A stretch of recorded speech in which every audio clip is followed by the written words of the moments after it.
Sebelumnya selamat pagi adik-adik. Bagaimana kabarnya sekarang? Baik. Ini benar ya kelas PHT 2? Iya. Sebelumnya mungkin kalian asing ya sama kakak. Perkenalkan kakak Nyoman Asyidan Fiati. Kalian bisa panggil kakak Adi. Dimana kakak ini merupakan mahasiswa bimbingan konseling dari Universitas Pendidikan Ganesha. Nah, adapun maksud dan tujuan kakak di sini adalah untuk memberikan bimbingan pasikal ya, dan juga layanan lainnya, yaitu layanan bimbingan kelompok, layanan konseling kelompok, dan juga konseling individu mengenai inteligensi atau kecerdasan. Namun sebelum itu mungkin kita bisa berdoa dulu ya agar pembelajaran kita dapat berjalan dengan lancar. Mungkin ketua kelas bisa dibantu. Berdiri. Belum mulai kegiatan pembelajaran, langkah baiknya kita berdoa menurut keinginan masing-masing. Berdoa mulai.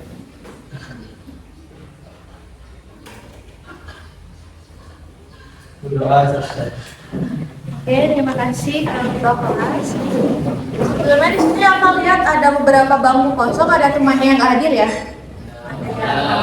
Berapa orang ini yang hadir ya?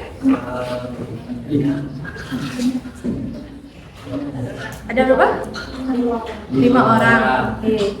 Nah, mungkin nanti untuk teman yang nggak hadir bisa kalian sampaikan yang mengenai materi yang akan kita bahas pada pagi hari ini. Nah, tadi kan kakak udah absen dan juga udah berdoa. Sekarang kita akan menentukan waktunya dulu ya. Untuk bimbingan klasikal ini mungkin kakak akan mengambil waktu sekitar 20 menit, di mana nanti adik-adik bisa menyimak dan juga mungkin bisa menjawab pertanyaan yang akan kakak ajukan. Oke, sampai sini sudah siap untuk kita lanjut ke materinya? Siap. Oke, siap. Nah, tadi kakak sudah bilang kita akan membahas mengenai inteligensi atau kecerdasan. Sini sudah ada yang tahu mengenai inteligensi atau kecerdasan itu apa?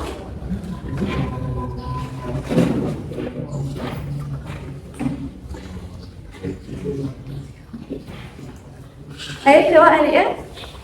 Menurut saya, kecerdasan adalah kemampuan untuk bereaksi atau beradaptasi dengan cepat dan tepat, baik fisik maupun mental. Oke, benar ya. Tepuk tangan untuk temennya. Benar ya. Jadi inteligensi itu merupakan kecerdasan yang mencakup kemampuan untuk menyelesaikan masalah atau menciptakan suatu produk yang relevan dengan konteks budaya atau komunitas tempat dari individu tersebut berada. Nah, dari definisi yang sudah kakak jelaskan ini terdapat 3 indikator yang dapat kita petik ya. Untuk indikator yang pertama itu mengenai kemampuan memproses kebiasaan, di mana kemampuan memproses kebiasaan ini berarti pola untuk melakukan tanggapan terhadap situasi tertentu yang dipelajari oleh seorang individu secara berulang untuk melakukan hal yang sama. Dan di sini kakak akan menampilkan contoh video dari indikator ini ya, di mana terdapat contoh video positif dan juga negatif. Kita bisa lihat dulu yang pertama, kemampuan dalam memproses. Kelihatan?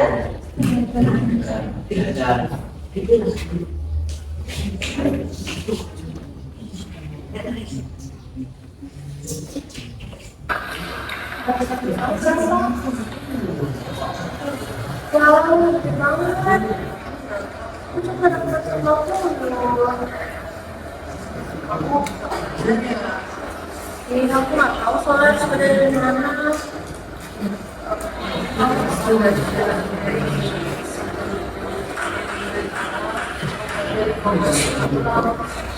Kalau kamu tadi sih gimana?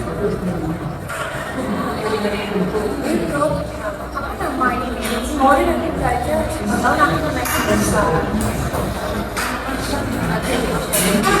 Oke, nanti ini ada masuk biar bisa belajar.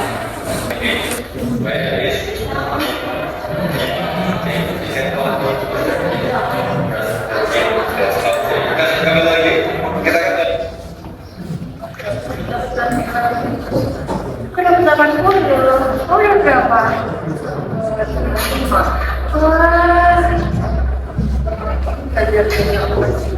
Iya, jadi nilai aku semakin besar dari kemarin.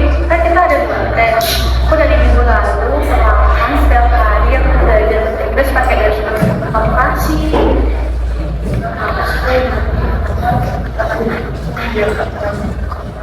buat di penyiaran. Tahu deh. Kasih ya. Nah, itu dia contoh dari memproses kebiasaan yang bisa kita sikapi dengan positif. Sekarang Kak akan nunjukin yang negatif.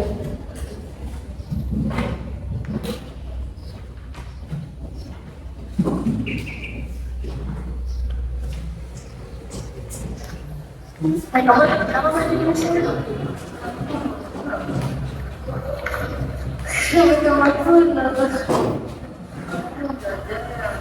Iya, ini kemarin baru belajar pas malamnya aja. Terus saya dapat.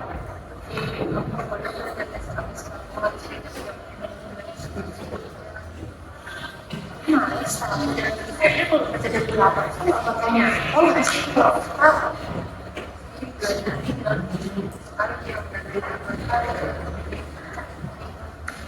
Kita jelas aja deh, nanti kalau pendapat yang sama aja pasti ada lagi, ya kan?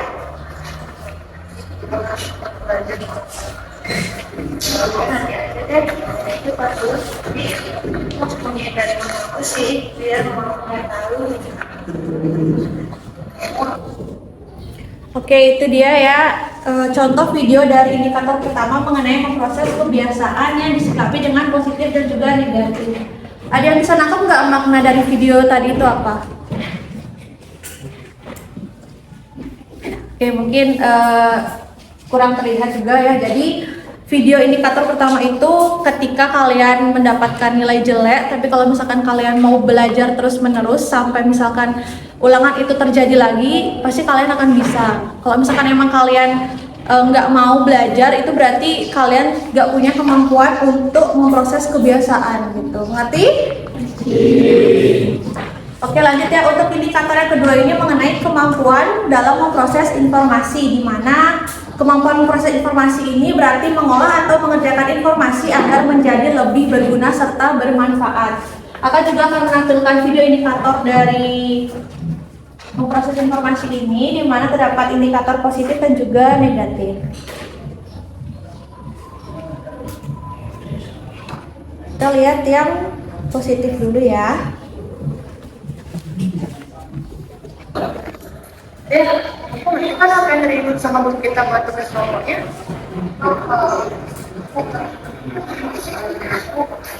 Aku paham, saya udah sempat cari beberapa poinnya. Kita tuh disuruh buat offset ya, offset tentang material dari dompet sama ibunya. Di offset itu kita isi beberapa ornamen yang sekreatif kita gitu loh. Untuk posternya sih asli, tapi kalau template boleh dari tempat. Boleh nanti deh pulang sekolah kita ke rumahku ya, kita cari barang-barang gimana template yang bagus. Oke. Nah, itu dia contoh dari memproses informasi yang disikapi dengan positif. Sekarang untuk yang negatifnya.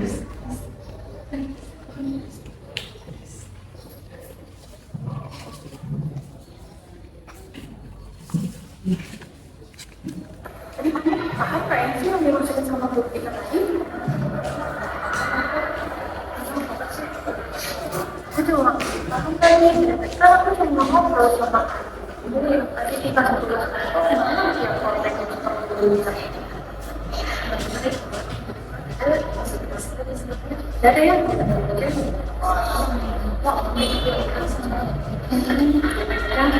orang yang bulan sama itu nggak usah kita bulan kemudian bulan. Oke, itu dia ya mengenai memproses informasi yang disikapi dengan negatif. Dari indikator yang kedua ini ada yang bisa nangkap nggak apa makna dari video yang Kak tayangkan? Oke, jadi tadi maknanya itu adalah ketika misalkan guru kalian nih memberi informasi di depan mengenai tugas, tapi kalau misalkan kalian nggak mendengarkan, berarti kalian nggak bisa memproses informasi tersebut untuk kalian kerjakan kan? Kalau misalkan kalian mendengarkan, kalian jadi bisa tahu apa itu tugasnya dan juga bisa sekalian menjelaskan kepada teman kalian. Oke, lanjut ya untuk indikator yang terakhir itu mengenai kemampuan dalam memecahkan masalah, di mana ini berarti untuk mencari atau menemukan cara dari penyelesaian atas suatu permasalahan.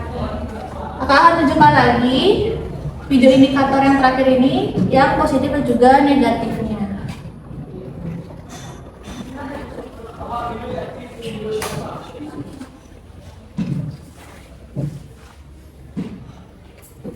Ini untuk yang positifnya dulu ya.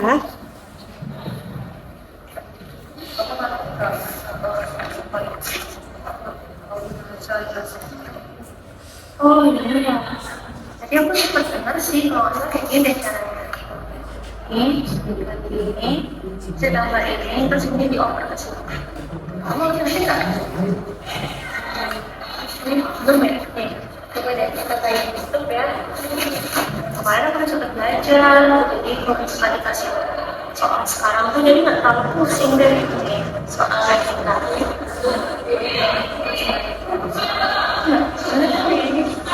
Kemudian untuk pemfaktoran atau faktorisasi persamaan kuadrat X kuadrat X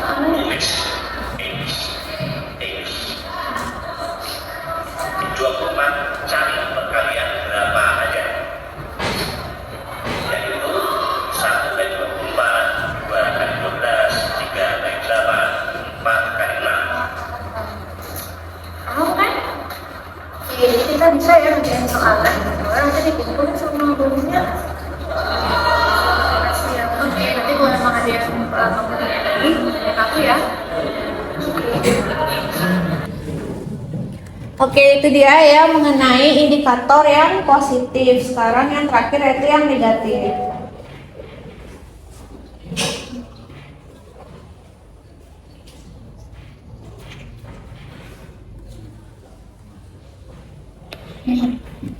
Dia kamu ngerti nggak sih cara ngesain kuadrat ini?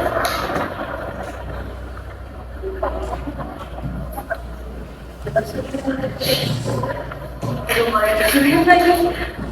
Banyak banget kan kalau tugasnya ini harus selesaiin. Gimana ya kira-kira ya? Jadi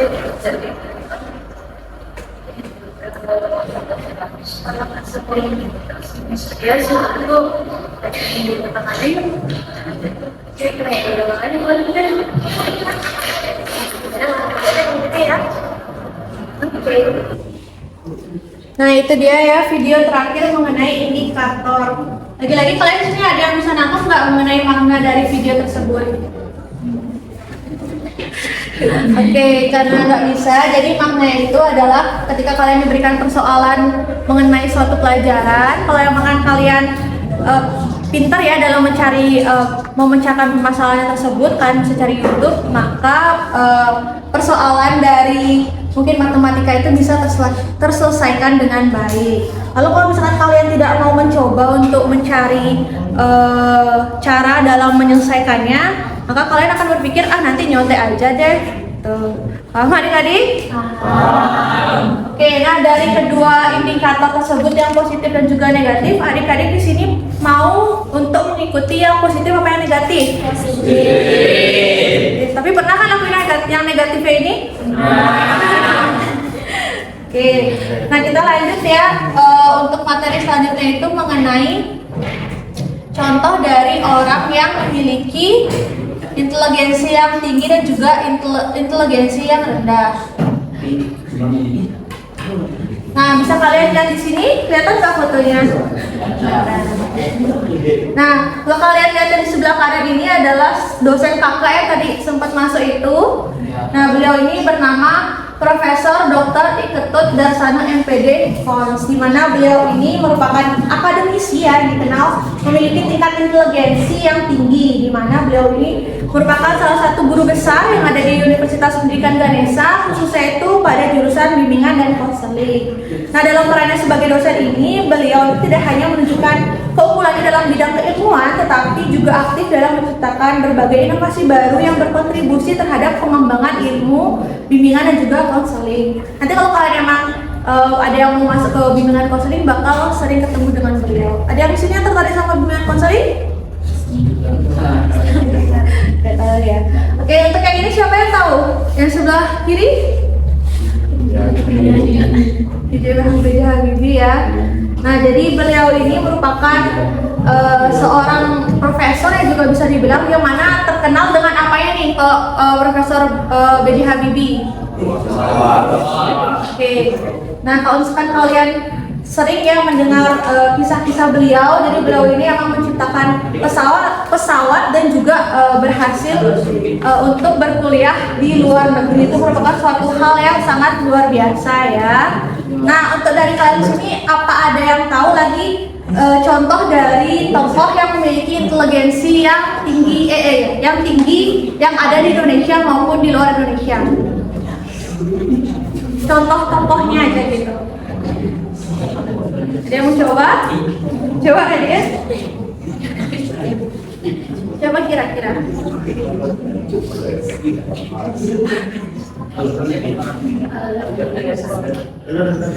Ada yang tahu yang lainnya? Oke, mungkin kalian bisa cari di rumah ya mengenai tugas kalian. Contoh dari orang yang memiliki inteligensi yang tinggi. Nah, untuk selanjutnya adalah contoh dari orang yang memiliki inteligensi yang rendah ya, dimana contohnya itu ketika dia itu kesulitan dalam memahami konsep abstrak, lalu sulit dalam keterampilan sosial dan juga komunikasinya, serta proses dalam belajar itu lambat dan juga perlu pendekatan yang konkret dan juga berulang. Nah, sampai di sini paham adik-adik? Oke, mungkin itu materi terakhir kita ya. Dimana selanjutnya itu adalah akan membagikan kuesioner. Namun untuk sebelum itu, apa ada yang ingin ditanyakan mengenai materi yang kakak sampaikan? Ya, oke. Kalau enggak, kakak bisa kasih kuesionernya.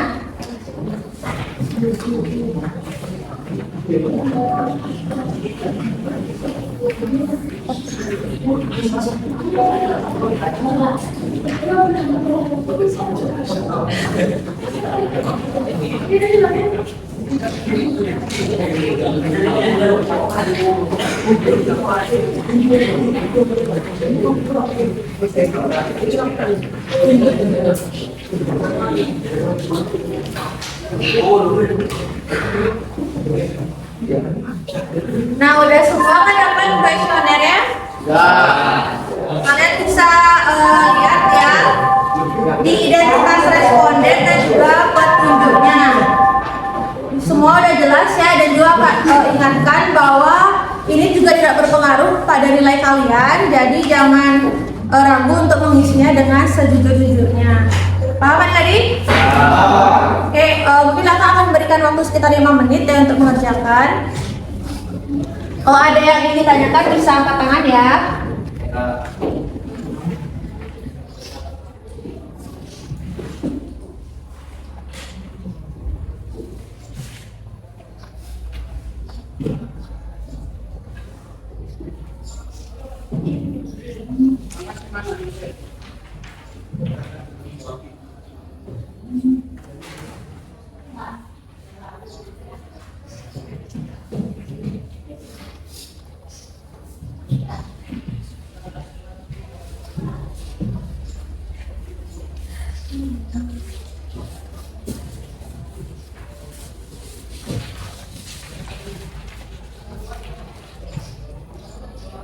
Oke, mungkin waktunya cukup ya, bisa dikumpulkan lagi.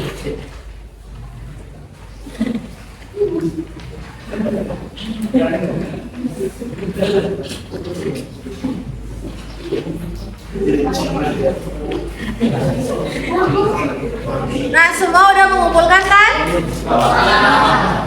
Oke, nah karena semua sudah mengumpulkan, karena tahap bimbingan konseling, bimbingan maksimal kita juga sudah selesai, jadi akan lanjut untuk ke bimbingan kelompok ya, di mana bimbingan kelompok di sini akan kakak tunjuk sekitar 7 orang. Nanti buat yang nggak ketunjuk, kakak mohon untuk jangan berisik ya, dan juga mendengarkan nanti bimbingan kelompok yang teman kalian lakukan. Sampai sini Bapak dan Adik? Oke, mungkin sekian. Mungkin yang untuk nama kakak panggil bisa maju ke depan ya.